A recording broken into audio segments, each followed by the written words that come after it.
you actually worked at NASA, which is actually really cool, right? It was called the Goddard Flight Center or something like that? Goddard Space Flight Goddard Center. Space Flight Center. I was the groundskeeper. Okay. But it was still cool. Okay. Did you get to interact with a lot of the people out there doing research? Like obviously you went to school and did some science and stuff and physics and whatever. So did you get to interact with any of those people? I wasn't the groundskeeper. I was a programmer. Okay, yeah. Well, I was going to say, I didn't get the camera on the ground. Yeah, I should have ran with it. Yeah, you came. Well, your face was so serious. I'm like, is he serious? What's going on?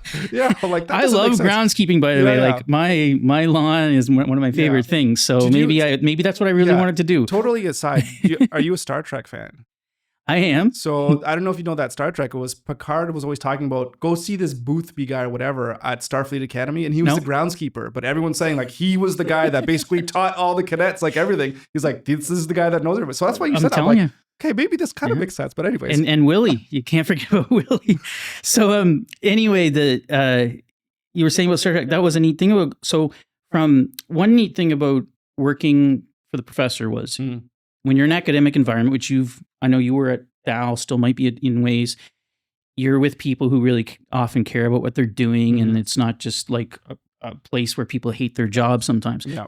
Some of the people would still hate their job. But of course. Underneath it, there's a pursuit for science and discovery.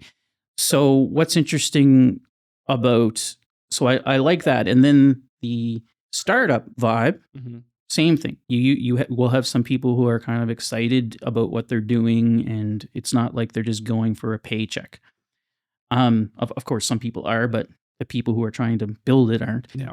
And then you have a typical job where you might not enjoy it, and you have to go in, and someone tells you what to do, and you don't like it or whatever. So the academic and the startup environment have a lot of nice things to them. Yeah. What was cool about NASA from like the first day you walk in, I was probably the dumbest person in my whole department, and that's not a bad place to be in. It isn't. You're in prime to soak up a bunch and you of knowledge. Go and you look in someone's office and there's Star Trek posters all over it, and they just want to talk to you about Star Trek all the time. Right.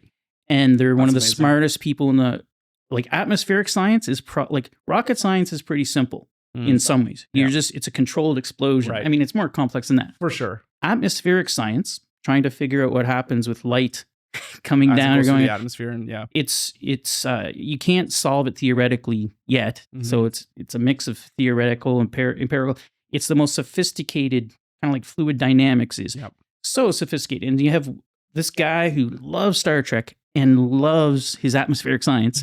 So you have people there who are there, and as opposed to academia where it can get stale and there's downsides to it, and opposed to a startup where it can be sometimes too corporate and stressful and everything.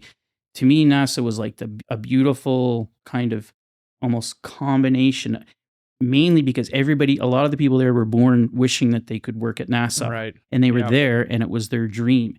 And so that, for me, it wasn't never my dream. It just fell into my lap because I had a very specific background, and I was living in a VW bus and ran out of money. Okay, so So my girlfriend at the time was like, Mike, maybe you should think about this. Moving to the States, I'm a hippie. Yeah. It was the Bush administration at the time. But anyway, so it was, I had never dreamed of going there. Technically, I had never worked to get there in a normal way, and then to be surrounded by all these people, that was my favorite thing about it. It was just the environment of people who really wanted to be there and were passionate about what they were doing. Yeah.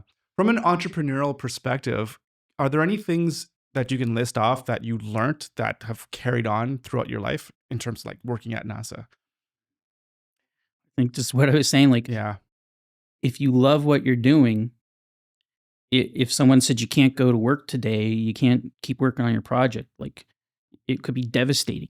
Yeah. So if you're choosing the right minimum viable product or industry, which could be, you could have 30 that you'd love them all, but as long as the one you chose is one of those 30 that you end up really saying, I really like this, that's I think probably the biggest thing I took away is just an environment where pretty much everybody loved what they were doing and wanted to be there, and the world-class aspect of it, where some of them were the best in the world doing it, And I was just lucky enough to sit there and they would treat me as a colleague. And I was like, okay. Yeah. So